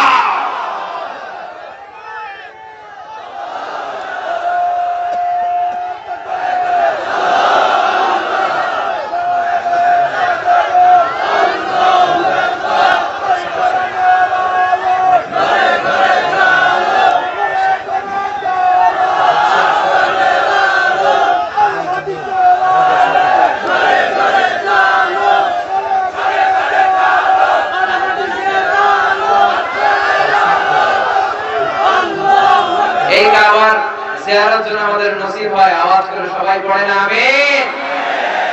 এখানে বসেন কারা? এদিকে বসেন, বসেন একসাথে, একসাথে আমরা বিদায় নিব। বসে যান, আমরা এখনই শেষ করে দিচ্ছি। এজন্য আল্লাহ 3 জায়গার কসম কাটলেন। ফিলিস্তিনের কসম, 3 জাইতুনের কসম, তুর পাহাড়ের কসম, মক্কাতুল মুকাররমার কসম। 3টা কসম কেটে আল্লাহ বললেন, লাকাদ খালাকনাল ইনসানা ফি আহসানি তাকওয়িম। সুবহানাল্লাহ পড়ে। কসম কাটলেন 3টা, চিৎকার করে বলতে হবে কয়টা? 3টা কসম কেটে কত গুরুত্বপূর্ণ একটা কথা বলবেন, এটা না শুনেই চলে যাবেন। আল্লাহ বললেন, লাকাদ খালাকনাল ইনসানা ফি আহসানি তাকওয়িম, আমি মানুষকে অসাধারণ চমৎকার এক আকৃতি দিয়ে তৈরি করেছি। সুবহানাল্লাহ। মানুষের আকৃতি গঠন যে কত সুন্দর আপনি কল্পনাও করতে পারবেন না। যারা হিউম্যান অ্যানাটমি, প্রাণীবিদ্যা বা মরফোলজি, আকৃতি সংক্রান্ত জীববিদ্যা নিয়ে পড়াশোনা করে তারা বুঝবে মানুষের চেহারার সাথে পৃথিবীর কোন প্রাণীর কোন মিল আছে? পৃথিবীর সবগুলো কুকুরের কেন্দ্রীয় চেহারা প্রায় একরকম, পৃথিবীর সব ছাগলের চেহারা একরকম, সব গরুর চেহারা একরকম, কিন্তু পৃথিবীতে 700 কোটি মানুষের বসবাস। একটা মানুষের চেহারার সাথে আরেকটা মানুষের চেহারার মিল আছে? আরো কত 700 কোটি পৃথিবীতে ছিল, এখন কবরবাসী। আরো কত 700 কোটি কিয়ামতের আগ পর্যন্ত আসবে। একটা মানুষের চেহারার ব্লুপ্রিন্টের সাথে, ডিজাইনের সাথে পৃথিবীর আরেকটা মানুষের চেহারার কোনো মিল আছে? আবার পৃথিবীর সবগুলো প্রাণীর মাথা থাকে নিচের দিকে, গরুর মাথা থাকে এমনি, ছাগলের মাথা থাকে এমনি, কিন্তু মানুষকে উঁচু মাথা করে দাঁড়িয়ে থাকার সুযোগ করে দিয়েছে কে? আল্লাহ। আবার মানুষকে আল্লাহ বানিয়েছে আশরাফুল মাখলুকাত, গোটা বিশ্বের সব সৃষ্টির সেরা। এজন্য নূরের ফেরেশতাও মানুষকে সেজদা দিয়েছে। চিল্লায় বল ঠিক কি না?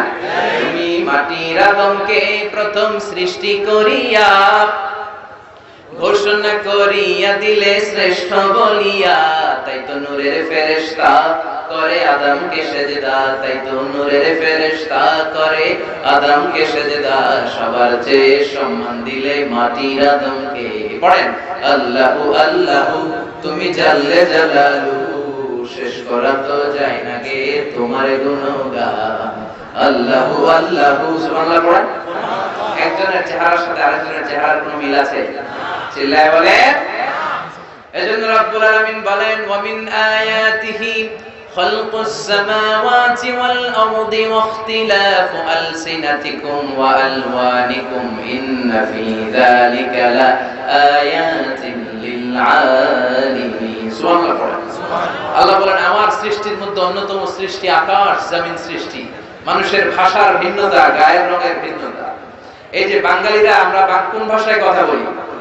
চিৎকার করে বলেন আমাদের ভাষা কি? ইংল্যান্ডেও কি বাংলায় কথা বলে?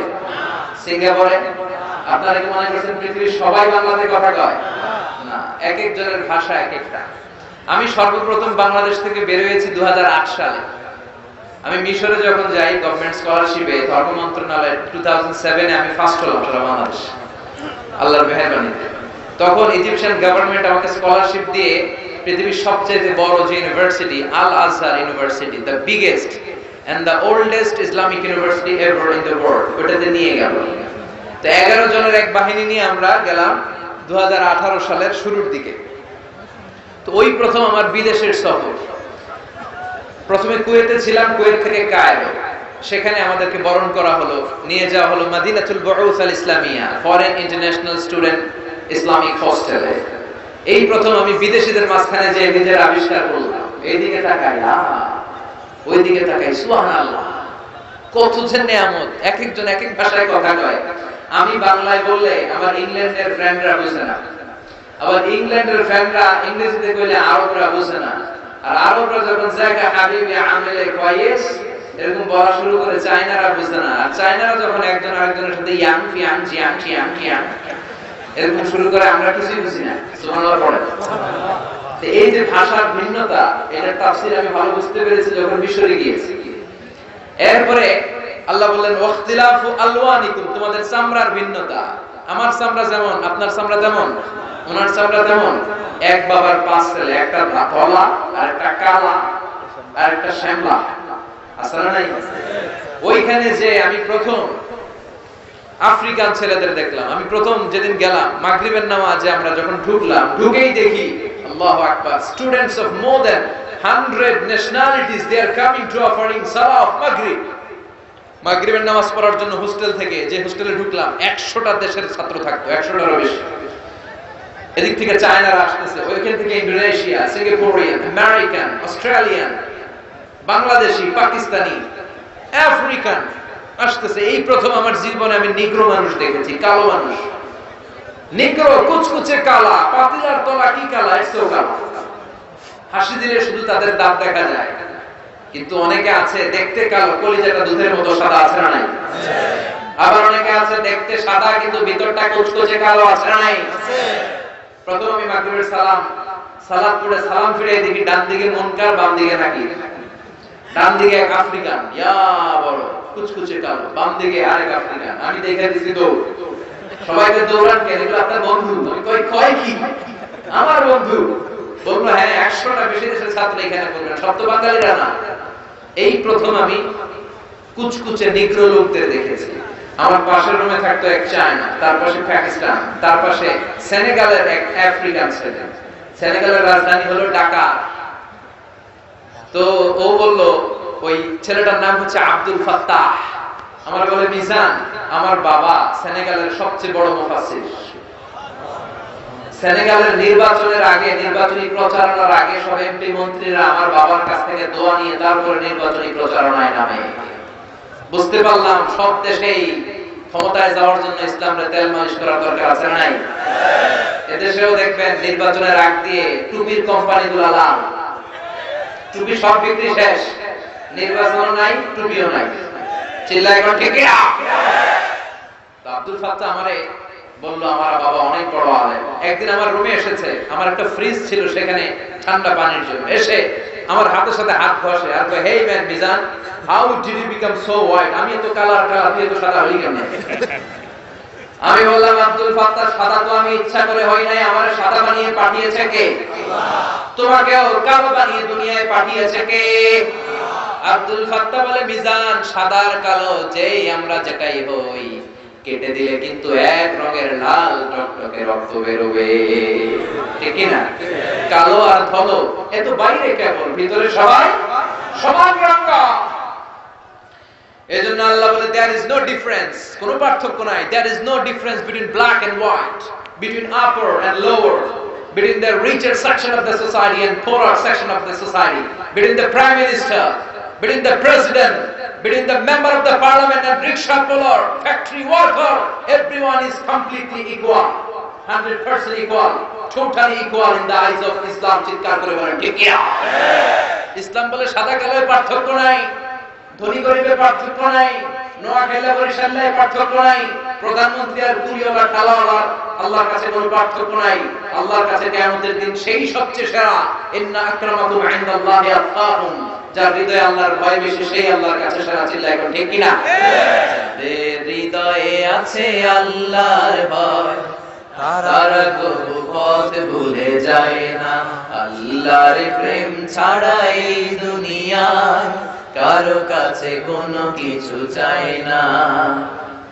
রাতের আধারে যারা সেজদাতে রয়, দু চোখের অশ্রুতে নদী যেন বয়, ছলনার হাতছানি যতই আসুক পেছনে ফিরে মুছে তাকায় না। যাদের হৃদয়ে আছে আল্লাহর ভয় তারা কবু পথ ভুলে যায় না। আল্লাহর প্রেম ছাড়া এই দুনিয়ায় কারো কাছে কোনো কিছু চাই না, কারো কাছে কোনো কিছু চাই না। চিল্লায় এখন ঠিক কি না? আল্লাহর কাছে সে সেরা যার অন্তরে তাকওয়া বেশি। এজন্য রব্বুল আলামিন ডেকে বলে, গোলাম লাকাদ খালাকনাল ইনসানা ফি আহসানি তাকওয়িম, আমি মানুষের চেহারাটা আকৃতিটা সবচাইতে সুন্দর করে তৈরি করেছি। সবচেয়ে সুন্দর মানুষ, মানুষের চেয়ে সুন্দর কেউ হতে পারে? এজন্য বিশ্বনবী শিখিয়েছেন, তোমার সুন্দর চেহারাটা নিয়ে যখন আয়নার সামনে দাঁড়াবা তখন পড়বা আল্লাহুম্মা হাসানতা খালকি ফাহসিন খুলুকি। এর মানে আল্লাহ আমার চেহারাটা যেমনি আপনি সুন্দর করেছেন আমার কলিজাটাও সুন্দর করে দেন। পড়েন আমিন। এই দোয়াটা পারেন না সবাই? আয়নার সামনে যে বিষ্ণু এই দোয়া পড়তে বলেছে আমার সাথে সাথে আওয়াজ করে সবাই পড়েন, আল্লাহুম্মা হাসানতা খালকি ফাহসিন খুলুকি। আওয়াজ করে আল্লাহুম্মা হাসানতা খালকি ফাহসিন খুলুকি। হে আল্লাহ আমার চেহারা যেমনি সুন্দর করেছো আমার চরিত্রটাও সুন্দর করে দাও। আল্লাহ বললেন মানুষের চেহারাটা যে কত সুন্দর মানুষ জানেন? এই যে সেটিং, যেখানে চোখ দরকার ওইখানে চোখ দিয়েছে কে? আল্লাহ। নাক দরকার নাক দিয়েছে কে? আল্লাহ। মুখ দরকার মুখ দিয়েছে কে? আল্লাহ। কান যেখানে দরকার কান দিয়েছে কে? আল্লাহ। দেখেন এই যে কানের সেটিংটা কত অসাধারণ। এই কান দুইটা এখানে না থেকে এই কান যদি এই বগলের নিচে দিত আল্লাহ, কথা কন, আর এই কান যদি এই বগলের নিচে দিত তাহলে আজকের মাহফিল শোনার জন্য আপনাদের সবার এইভাবে বসা লাগতো। কথা কন, এমনি কান চাপা দিয়ে রাখলে কথা বোঝা যেত? সুবহানাল্লাহ বলবেন না? চোখ যেখানে সেটিং দরকার ওইখানে 2 ইঞ্চি উপরে যদি কপালে হইতো ফুটবল খেলতে পারতেন? বলে হেড দিলে চোখ দিলে ডিমের মতো পৌঁছে যেত। ঠিক কি না? কি যে সেটিং! আবার কানের ভিতরে এরকম পেছানো পেছানো রাস্তা দিয়েছে, এয়ার ক্যানেল বলে এটাকে। কি বলে? অনেকে মনে করে এমনি এমনি দিস, মা খালাকতা হাযা বাতিলা, এমনি এমনি আল্লাহ কিছুই দেয় না, সবগুলোর পেছনে কজ এন্ড ইফেক্ট আছে, কারণ আছে। এই পেছানো এয়ার ক্যানেল না থাকলে, রাস্তা না থাকলে আপনি কোনো কথা শুনতেই পেতেন না। এই যে সাউন্ড ওয়েভ, শব্দ তরঙ্গ ইথারে ভেসে আমাদের শ্রবণ ইন্দ্রিয়ের ভেতরে শোনার আবেগ জানায়। আমি কথা বললে এটা ক্যানেল দিয়ে ঘুরে ঘুরে যেতে হবে। এই ক্যানেল যদি কাইটা দেওয়া হয় আপনি হয়ে যাবেন কানকাটা রমজান। কি হবেন? কিছুই শুনতে পাবেন না। এটা লাগবে, এটা দিয়ে ঢুকবে, ঢুকে ভিতরে একটা এয়ার ড্রাম আছে। কি আছে? ড্রাম আছে। কথা কয় না? এই ড্রামের ভেতর দিয়ে এই সাউন্ড ওয়েভটা ঘুরতে থাকে, ঘুরে আমাদের দেহে 206টা হাড়ি, দেহের সবচেয়ে ছোট হাড় বা হাড়িটা আল্লাহ কানের ভিতরে ঢুকাই দিয়েছে। ওই হাড়টার আবার 3টা পার্টিশন, আউটার ইয়ার, মিডল ইয়ার, ইনার ইয়ার। আউটার ইয়ারে নক করে, মিডল ইয়ারে নক করে, এরপরে ইলেকট্রিক্যাল সিগন্যালের মাধ্যমে এই সাউন্ড ওয়েভ, শব্দ তরঙ্গ ট্রান্সমিট হয়ে ব্রেইনের হেয়ারিং নার্ভ, শুনবার যে স্নায়ু, ওই স্নায়ুর ভিতরে ঢুকে। চিল্লায় এখন সুবহানাল্লাহ। সুবহানাল্লাহ। আজারের দিকে তাকায় আছেন আর মজার মজায় শুনতেছেন। এগুলো এমনি মজায় মজায় ঢুকে নাই, এই সবগুলো কারিশমা কার? আল্লাহ। এজন্য এই কান দিয়ে মুসলমান কোনোদিন হিন্দি গান শুনতে পারে না, ওই কান দিয়ে মুসলমান দুম্মা চলে দুম শুনতে পারে না। ওই কান দিয়ে কি শুনতে হবে? কোরআনের আয়াত। ঠিক কি না? যেন কানে শুনি সদা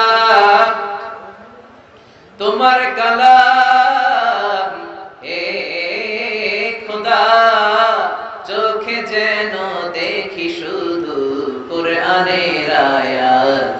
শোনো আমার মুনাজাত, শোনো শোনো ইয়া ইলাহি আমার মুনাজাত, শোনো আমার মুনাজাত। পড়েন আমিন। আমিন। আর জোরে পড়েন আমিন। আবার রব্বুল আলামিন বলেন আলাম নাজআল লাহু আইনাইনি ওয়া লিসানান ওয়া শাফাতাইনি ওয়া হাদাইনাহু নাজদাইন। সুবহানাল্লাহ। আল্লাহ বলে আমি কি তোরে চোখ দেই নাই? চোখ দিয়েছে কে? 2 মিলিমিটার ডাইমেনশনের ছোট চোখ। এই ভাইরে যেমনে দেখি সূর্যের দিকে তাকালে সূর্যেরও তেমনি দেখি। সুবহানাল্লাহ পড়ে। মেগাপিক্সেল ক্যামেরার ছবিটারে সুন্দর বানায় না? এক একটা চোখের ভিতরে আল্লাহ 475 মেগাপিক্সেল ঢুকায় দিয়েছে। সুবহানাল্লাহ। Human eyes can identify more than 10 million colors. আমাদের এই চোখ দিয়ে আমরা খালি চোখে 10 মিলিয়ন, 1 মিলিয়নে 10 লক্ষ, তার মানে 1 কোটিরও বেশি ধরনের রং শনাক্ত করতে পারি। সুবহানাল্লাহ।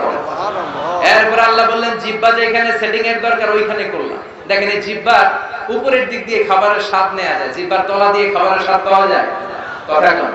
জিহ্বার উপরে যদি আপনি মিষ্টি রাখেন মিষ্টি পাওয়া যাবে না, টক রাখলে টক, কিন্তু জিহ্বার তলার ভিতরে মিষ্টি ঢুকাইলে কোন স্বাদ পাওয়া যায়? এই জিহ্বার পার স্কয়ার সেন্টিমিটারে আল্লাহ টেস্ট বার রেখে দিয়েছে 184টা। সেই হিসাবে আমাদের ছোট্ট জিহ্বা দিয়ে আমরা 10,000-এরও বেশি খাদ্যের স্বাদ নিতে পারি। চিৎকার করে বলেন সুবহানাল্লাহ। এজন্য আল্লাহ ডেকে বললেন লাকাদ খালাকনাল ইনসানা ফি আহসানি তাকওয়িম, মানুষকে আমি চমৎকার একটা আকৃতি দিয়ে তৈরি করেছি। সুবহানাল্লাহ। আমি একদিন ভাবলাম যে এতগুলো বেন্ডিং আল্লাহ দিল কেন? এই দেখেন হাতের এখানে হাঁটি, এটা নাড়ানো যায়, এদিকে টুইস্ট করা যায়, ঠিক কি না? আবার কবজি টুইস্ট করা যায় না? কবজি টুইস্ট না করলে ক্রিকেট খেলার সময় বল করতে পারতেন? স্পিন বল করে, leg spin, off spin, pace ball, googly ball, আছে না নাই? আহা কি নিয়ামত। এরপর আমি ভাবলাম যে আল্লাহ এতগুলো বেন্ডিং দিলে, এখানে একটা, এটা টুইস্ট করা যায়, লিগামেন্ট গুলো নড়ে, এখানে আরেকটা ভাঙা, এতগুলো ভাঙা দিল কেন? পরে হিসাব করে দেখি এগুলোর কাজের অভাব নাই। এই ছোট আঙ্গুল দিয়ে ইশারা দিয়ে মানুষকে দেখানো যায়, আবার পিছন থেকে গুতা মারা যায়। জোরে কম। কত কাজ। আবার পোলাপানরা আঙ্গুলের টোকা দিয়ে ক্যারাম খেলে, আছে না নাই? বাজার করে এই আঙ্গুলের মধ্যে ভর করে আমরা ব্যাগ ধরে নিয়ে আসি। মহিলারা এই আঙ্গুল দিয়ে কি সুন্দর কাঁথা সেলাই করে। সার্জারির মতো, অপারেশনের মতো সূক্ষ্ম থেকে সূক্ষ্ম কাজগুলো ফিজিশিয়ান যারা, ডাক্তাররা, তারা এই আঙ্গুলের খোঁজায় করে থাকে। সুবহানাল্লাহ। আবার আঙ্গুলের হাতের চিপার মধ্যে যদি রং তুলি পাওয়া যায়, আঙ্গুল দিয়ে সুন্দর ছবি আঁকার সুযোগ আছে না নাই? আবার ক্রিকেটের মাঝখানে 2 আঙ্গুল তুললে ছক্কা হয়ে যায়, একটা তুললে ওটা ভালো, ঠিক কি না? বের হয়ে যাও তুমি, আউট। এইভাবে আঙ্গুল তোলা মানে কি? লাইক। এটা কি? ডিসলাইক। এটা কি? ভিক্টরি, বিজয়। দেখবেন জেলখানা নিয়ে যেতে এরপর এটা দেখেন, আসলে নাই? মুমিনদেরকে বিজয় দান করে কে? এই যে স্বাধীনতা যুদ্ধে বিজয় লাভ করেছে, বিজয় দিয়েছে কে? সাগরে রক্তের বিনিময়ে বাংলার স্বাধীনতা দিলেন যিনি, আল্লাহ তোমাকে ভুলবো না, আল্লাহ তোমাকে ভুলবো না। এক সাগরে রক্তের বিনিময়ে বাংলার স্বাধীনতা দিলেন যিনি, আল্লাহ তোমাকে ভুলবো না, আল্লাহ তোমাকে ভুলবো না। চিল্লায়ে বলেন ঠিক কি না? মুমিনদেরকে বিজয় দেয় কে? আল্লাহ। কিন্তু মুমিনদেরকে ধৈর্য ধারণ করা লাগবে, মুমিনের মতো মুমিন হওয়া লাগবে, পাক্কা মুমিন হওয়া লাগবে। আযাব, গজব, অত্যাচার দেখে মুমিন কখনো হতাশ হয়ে যায় না, ঠিক কি না? ওয়ালা তাহিনু ওয়ালা তাহজানু ওয়া আনতুমুল আ'লাউনা ইন কুনতুম মুমিনিন। হতাশ হয়ো না, চিন্তিত হয়ো না, বিজয় তোমাদের হবেই। কালিমার পতাকায় বাংলার জমিনে পথ পথ করে উড়বে। চিল্লায়ে বলেন ঠিক কি না? কোন এলাকায়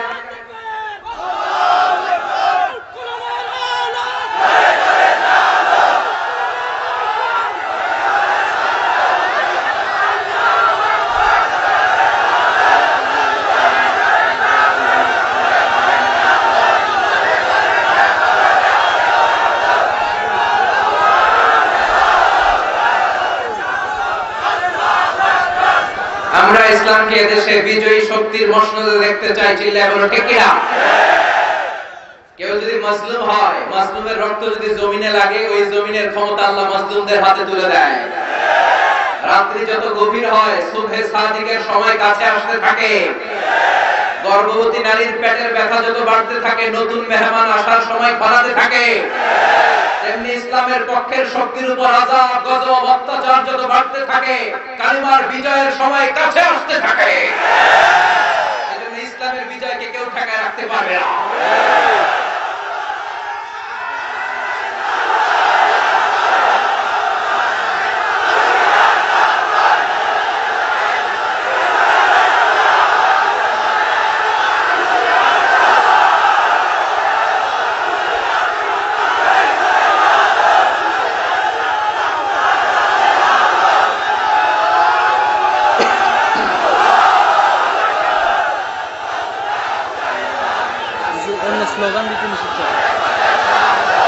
আল্লাহ এদেশে তুমি কালেমার পতাকাকে বিজয়ী বেশে আমাদেরকে দেখার তৌফিক দান করো। সবাইকে একসাথে ইসলামের পক্ষে থাকার তৌফিক দান করো। যারা এদেশের ক্ষমতার মসনদে বসা, তারা যেন ইসলামের পক্ষে থেকে কাজ করতে পারে তৌফিক দান করো।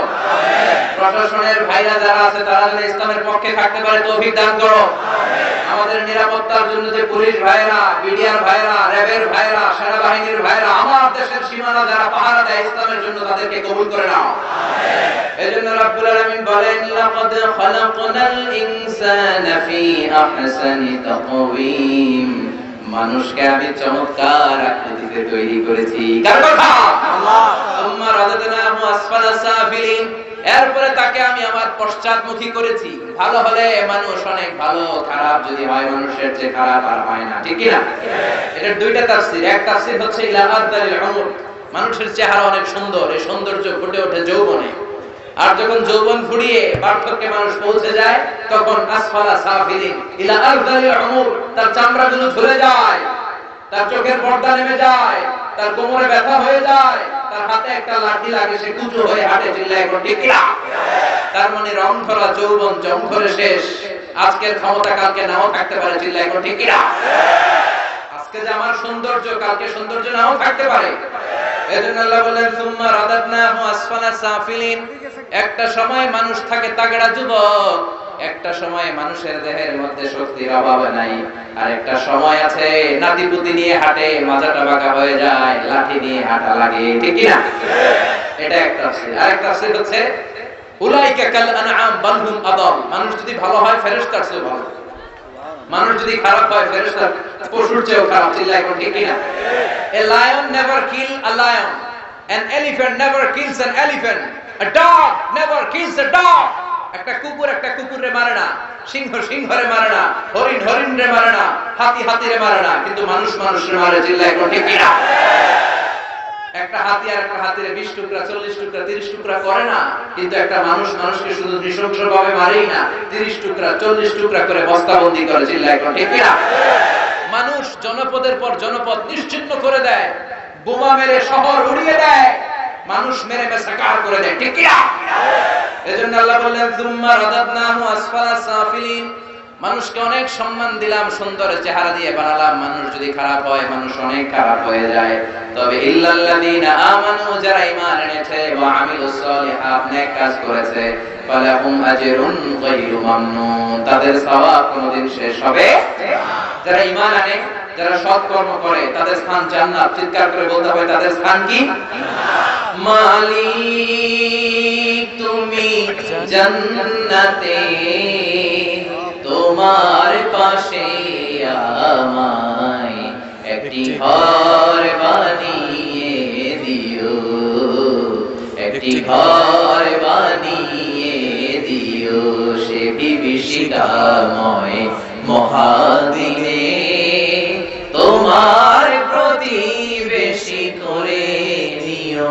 মালিক তুমি জান্নাতে, তোমার পাশে আমায় একটি ঘর বানিয়ে দিও।